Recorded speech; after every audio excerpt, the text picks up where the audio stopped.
शीला अपने पति और 6 साल की बेटी के साथ एक छोटे से शहर में रहती थी। वो एक बहुत भली औरत थी और अपने पति और बेटी से बहुत प्यार करती थी।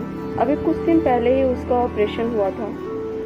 एक दिन जब शाम को वो भगवान के सामने दिया जला रही होती है, तभी उसको कुछ गिरने की आवाज़ आती है और जब वो दौड़ के बाहर जाती है तो वो चौंक जाती है, क्योंकि उसकी बेटी छत से नीचे गिर गई होती है और वो उसके सामने खून से लथपथ पड़ी होती है। वो बहुत परेशान हो जाती है और भगवान को कोसने लगती है। मैं तो आप ही की पूजा कर रही थी, आपने मेरी पूजा का मान भी नहीं रखा और मेरी बेटी की ये हालत कर दी, वो भी इस हालत में जब मेरा ऑपरेशन वाला शरीर है। अब मैं क्या करूं? घर में तो कोई है भी नहीं, मैं किसकी मदद लूं? फिर वो किसी तरीके से हिम्मत जुटाती है और अपनी बेटी को गोद में उठाकर दौड़ते हुए पास के ही डॉक्टर के पास ले जाती है। पर जैसे ही वो वहाँ पहुँचती है, देखती है क्लिनिक तो बंद हो चुकी थी। अब वो और ज़्यादा परेशान हो जाती है कि वो क्या करे अब। तभी अचानक वो देखती है कि सामने से कार आ रही होती है और उसमें से डॉक्टर साहब बाहर निकलते हैं। अरे आप कौन हैं? इतना परेशान क्यों हैं? डॉक्टर साहब, मेरा नाम शीला है और ये मेरी बेटी है। ये छत से गिर गई है, देखिए ना इससे कितना खून बह रहा है, इसको बचा लीजिए प्लीज। कोई बात नहीं, आप परेशान मत होइए।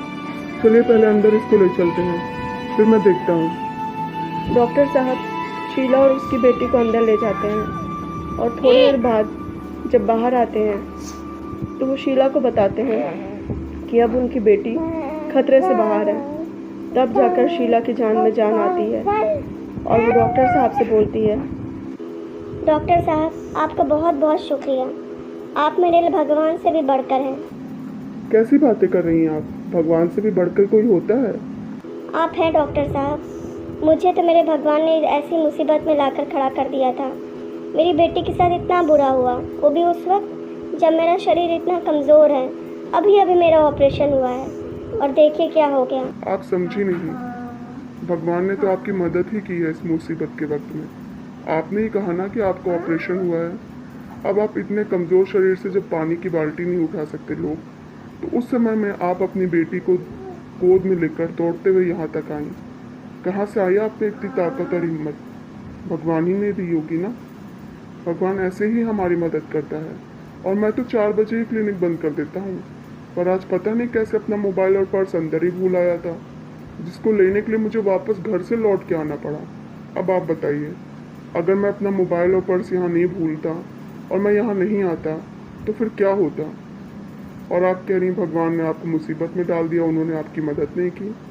भगवान हमेशा अपने भक्तों की मदद करते हैं, बस हम ही हैं जो समझ नहीं पाते। आप सही कह रहे हैं डॉक्टर, भगवान ने ही मुझे इतनी हिम्मत और ताकत दी, पर मैं ही बेवकूफ़ हूँ जो उनकी मदद को भी समझ नहीं पाई। मैं हमेशा आपकी कही हुई ये बातें याद रखूँगी कि भगवान हमेशा हमारे साथ होते हैं।